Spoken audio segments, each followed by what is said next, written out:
அரசியல் என்பது நான் வளர்வதல்ல, என் குடும்பம் வளர்வதல்ல, என்னை சார்ந்திருந்தவர்கள் வளர்வதல்ல, சமுதாயம் வளர்வது. அரசியல் என்பது மக்கள் சேவை. இதை நான் சாதிச்சு காமிக்கல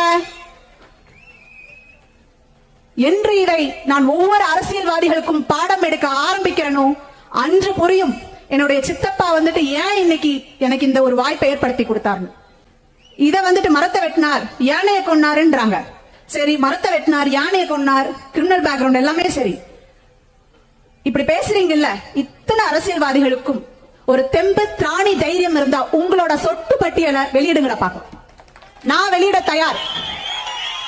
இதுலயே தெரியலையா என் தந்தையின் வாழ்க்கை எவ்வளவு ஒரு நேர்மையான ஒரு வாழ்க்கை, எப்படி மக்களுக்கு அவர் போன பாதை தடமாறி இருக்கலாம், தடமாற்றப்பட்டு இருக்கலாம், ஆனால் அவர் கடைசி மூச்சு வரைக்கும் தான் எடுத்த கொள்கைக்கும் தான் மக்களுக்கு நிற்க வேண்டும், மக்களுக்கு அரணாக நிற்க வேண்டும்.